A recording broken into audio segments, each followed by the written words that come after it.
Hi friends and students, welcome to Physics Fusion with Faisal Ali YouTube channel. Angular acceleration. अब rate of change of velocity linear में हम कहते हैं angular simple acceleration इसको कहा जाता है। इसी तरह अगर हम rate of change of angular velocity कहें तो हम उसे कहेंगे कि ये एंगुलर एक्सेलरेशन है। मतलब विद रिस्पेक्ट टू टाइम जो आपकी एंगुलर वेलोसिटी चेंज हो रही हो, ठीक है, तो हम उसे कहेंगे कि एंगुलर एक्सेलरेशन। अगर हम इसकी डेफिनेशन देखें,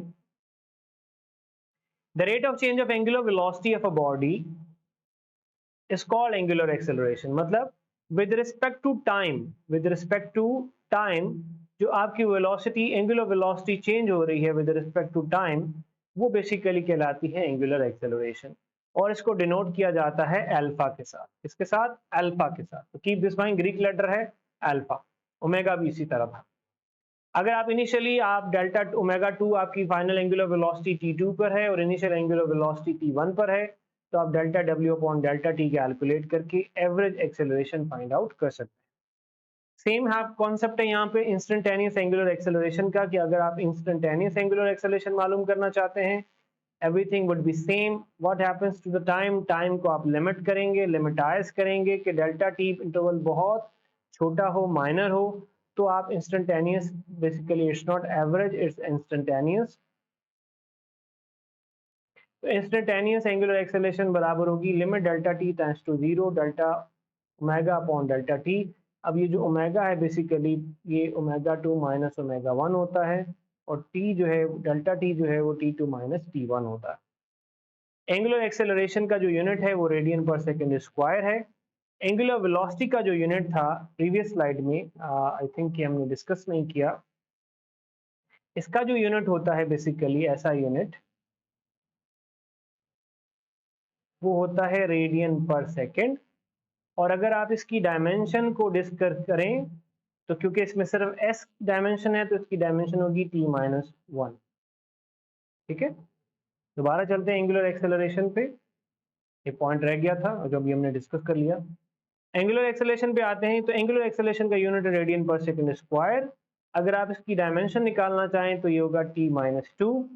आपको पता होना चाहिए कि डायमेंशन यूजुअली हम m0 L0 T-2 करके लिखते हैं, क्योंकि जब आपने मास, लेंथ और टाइम की फॉर्म में डायमेंशन लिखनी होती है तो जो क्वांटिटी प्रेजेंट नहीं होती, जैसे यहाँ पे सिर्फ टाइम प्रेजेंट है, तो आप m और l के यूनिट को 0 प्लेस कर देते हैं। Direction of angular acceleration is same as the angular velocity. ये कंडीशनल है कि डायरेक्शन ऑफ एंगुलर वेलोसिटी और एंगुलर एक्सेलरेशन सेम होगी। इट डिपेंड्स, अगर आपकी एंगुलर वेलोसिटी अपवर्ड है और आपकी एंगुलर एक्सेलरेशन भी अपवर्ड है, तो इसका मतलब यह है कि आपकी जो मोशन है एंगुलर वो पॉजिटिव है। मतलब विद टाइम आपकी एंगुलर वेलोसिटी बढ़ रही होगी, तो ये दोनों वेक्टर सेम डायरेक्शन में होंगे, पैरेलल होंगे। अगर आपकी एंगुलर वेलोसिटी अपवर्ड है मिसाल के तौर पे, और आपकी एंगुलर एक्सेलरेशन जो है वो डाउनवर्ड है, तो इसका मतलब ये है कि आपका जो एक्सेलरेशन का वेक्टर आ रहा है वो नेगेटिव है। इट मीन्स विद टाइम आपकी एंगुलर वेलोसिटी कम हो रही है। तो हमेशा सेम डायरेक्शन में नहीं होते, ये कंडीशनल होता है बेसिकली। अगर दोनों सेम डायरेक्शन में है तो इसका मतलब है पॉजिटिव है, मतलब with time velocity, angular velocity बढ़ रही है। और अगर अपोजिट है तो इसका मतलब है विद टाइम एंगुलर वेलोसिटी कम हो रही है। तो ये आपने याद रखना है। ये यहाँ पे पैरेलल होते हैं तो आप इसके दरमियान में थीटा 0 डिग्री सपोज कर सकते हैं, और यहाँ पे एंटी पैरेलल होते हैं तो यहाँ पे आप थीटा 180 डिग्री कंसिडर कर सकते हैं। नेक्स्ट स्लाइड पे चलते हैं, relationship between linear and angular quantities. This is a very important topic. अगर आप किसी ऑब्जेक्ट को सर्कल में हाथ से रोटेट करना शुरू कर दें और इवेंचुअली अचानक से रिलीज करते हैं, तो वो सर्कल में नहीं घूमता बल्कि स्ट्रेट मूव करता है।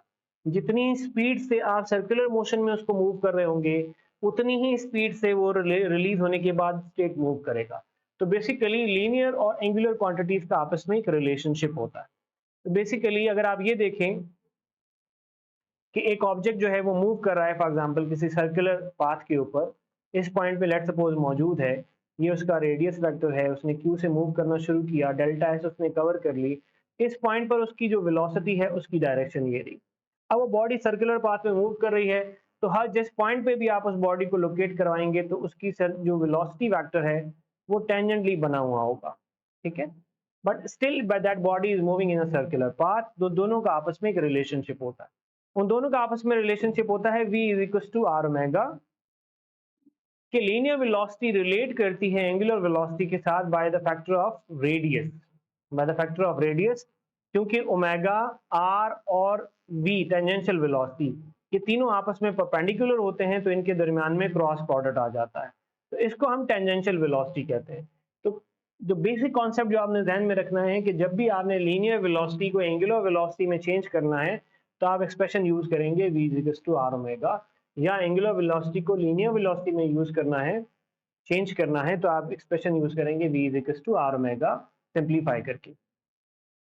उसके बाद हम आते हैं कि जहां वेलोसिटी एग्जिस्ट करती है वहां एक्सेलरेशन भी एग्जिस्ट करेगी, तो यहाँ पे हम बात करेंगे टेंजेंशियल एक्सेलरेशन की। सिमिलरली अगर बॉडी की वेलोसिटी यहाँ पे डायरेक्टेड है तो उसकी कोई टेंजेंशियल अगर सडनली उस वेलोसिटी में चेंज आ जाए टेंजेंशियल वेलोसिटी में, तो टेंजेंशियल एक्सेलरेशन पैदा हो जाती है, और टेंजेंशियल एक्सेलरेशन का फॉर्मूला होता है AT is equal to r alpha. तो यहाँ पे भी जो AT है बेसिकली उसको आप R क्रॉस अल्फा लिख सकते हैं।